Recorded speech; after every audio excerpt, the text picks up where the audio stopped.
Olá, pessoal. Eu sou Aguinaldo Soares e hoje aqui no canal nós vamos falar sobre regimes de tributação, especificamente sobre o lucro presumido. Então, fiquem ligados aqui, se inscreva no canal e ative as notificações. Assim, vocês ficam sempre ligados e por dentro de todas as novidades do canal. Então, vamos lá.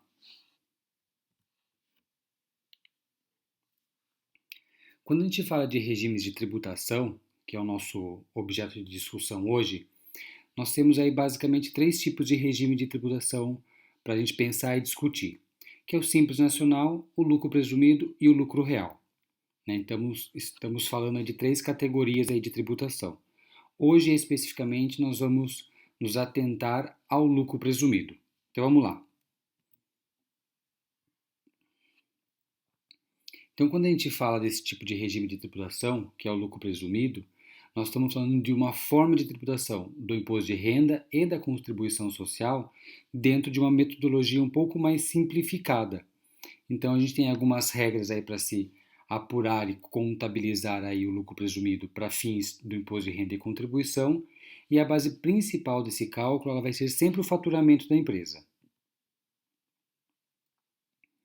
E quais são as empresas então que podem optar, né, ou que podem estar aí adeptas ao lucro presumido? A primeira regra que a gente precisa observar é em relação ao faturamento.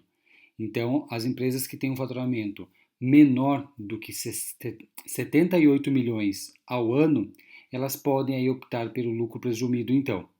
Então, essa regrinha do faturamento ela é muito importante se observar, tá? Então, o limite máximo de faturamento é de 78 milhões ao ano. Outro detalhe importante para a gente destacar aqui com relação às empresas que podem optar pelo lucro presumido são os fatores que podem tornar essa empresa obrigada a um outro regime, por exemplo, o lucro real. Então, alguns segmentos, alguns tipos de empresas, eles estão obrigados a serem tributados pelo lucro real. E aí, obviamente, eles não podem estar, então, dentro do lucro presumido. Um exemplo são instituições financeiras, que são obrigadas a serem tributadas pelo lucro real e mesmo que tenham um faturamento inferior a 78 milhões de reais no ano, elas já estão fora aí do regime do lucro presumido. E como é que se determina então a base de cálculo do imposto de renda e contribuição social no caso do lucro presumido?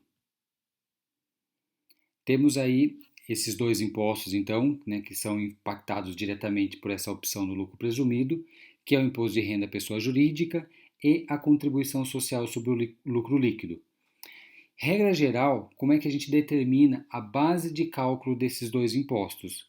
De acordo com o segmento em que elas atuam.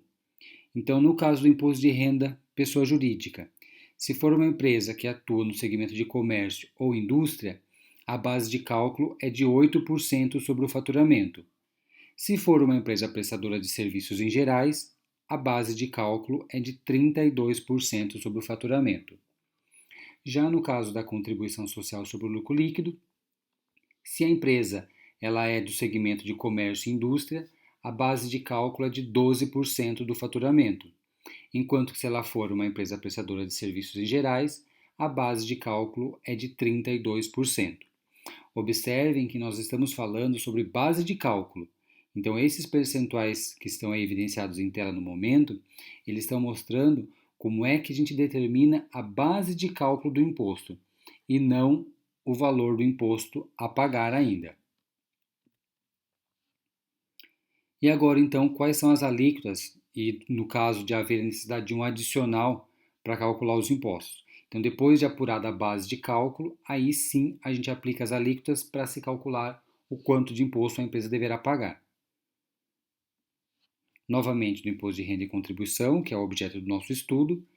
No caso do imposto de renda pessoa jurídica, a alíquota é de 15%. E no caso da contribuição social sobre o lucro líquido, a alíquota é de 9%. Adicional. O adicional ele é incidente apenas no cálculo do imposto de renda pessoa jurídica, então somente no IRPJ. Então, toda vez que nós tivermos ali uma parcela de lucro ou aquela base de cálculo que a gente apura, se ela for excedente a 20 mil reais no mês ou R$ 60.000 no trimestre, caso a apuração ela seja feita trimestralmente, a empresa ela é obrigada a pagar um adicional de imposto de renda de 10% sobre esse valor excedente. Então, a base de cálculo da empresa ultrapassou esses R$ 60.000 no trimestre, aquele valor que ultrapassou, eu tenho que pagar um adicional de 10% sobre esse excedente. A gente vai entender isso daqui a pouco num exemplo. Vamos lá, então, vamos considerar aqui uma situação hipotética para a gente entender como é que funcionam esses cálculos aí do imposto de renda e contribuição para o lucro presumido. Considerando então uma indústria que tem algumas informações aqui em um determinado trimestre.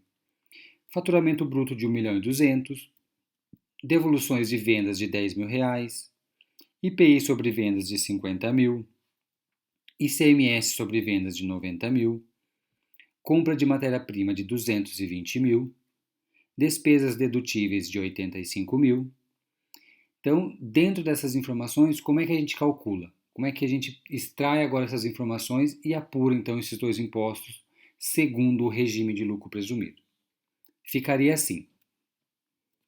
Vou considerar então que a empresa teve um faturamento bruto de 1.200.000.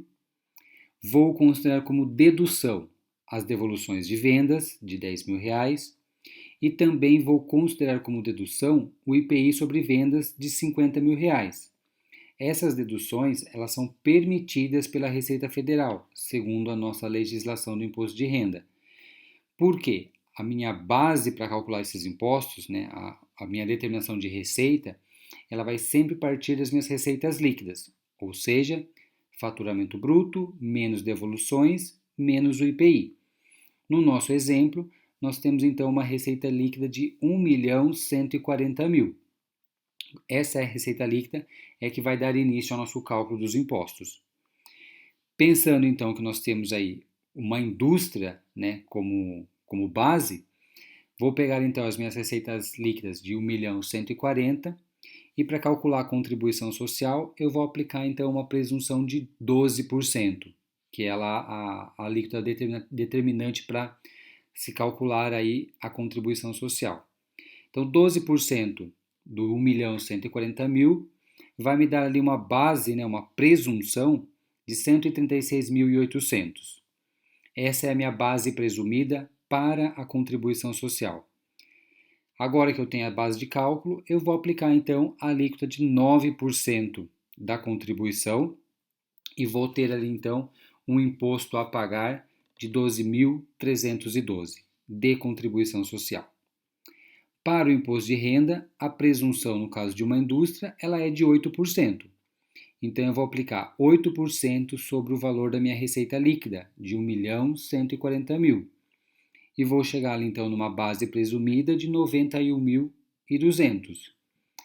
Tendo a base presumida, eu aplico a alíquota do imposto de renda, que é 15%, e vou determinar então o imposto de renda a recolher, de 13.680. Calculamos então o IRPJ a recolher. Como a gente falou agora há pouco, no caso do imposto de renda, nós temos aí o fator do adicional a recolher. Como eu falei, toda vez que a base ultrapassar os 60.000 no trimestre, eu tenho que pagar um adicional de imposto de renda. Então, como o nosso exemplo ele é uma apuração trimestral, eu vou pegar ali a minha base presumida do imposto de renda, que é 91.200, menos 60.000, que é o limite estabelecido pela legislação. 91.200 menos 60.000 vai me dar aí um excedente de 31.200. Sobre esse excedente, eu tenho que pagar 10% de adicional, ou seja, eu vou ter que recolher um adicional de imposto de renda de 3.120. Esse aí é um exemplo para a gente entender um pouquinho melhor como é que funcionam os cálculos do lucro presumido, então. Agora é hora da gente praticar um pouquinho. Então entendemos aí de uma forma simples como é que funciona o lucro presumido, quem pode optar pelo lucro presumido. Deixei um exemplo prático para que vocês pudessem visualizar um pouquinho melhor como é que funciona o cálculo desses impostos segundo esse regime de tributação. E agora a gente precisa praticar um pouquinho. Então, se quiserem praticar, se precisarem de uma lista de exercício, eu posso ajudar vocês com isso. E é só me pedir que eu disponibilizo para vocês, como sempre. Beleza, então? Agradeço vocês terem assistido o vídeo. Se quiserem entrar em contato, aqui estão os meios para que vocês possam fazer contato com a gente, o nosso Instagram, o nosso e-mail. Façam contato com a gente, fiquem ligados aqui no canal, se inscrevam, ativem as notificações, porque a gente vai estar sempre postando algumas novidades aqui para vocês. Valeu, pessoal. Até a próxima.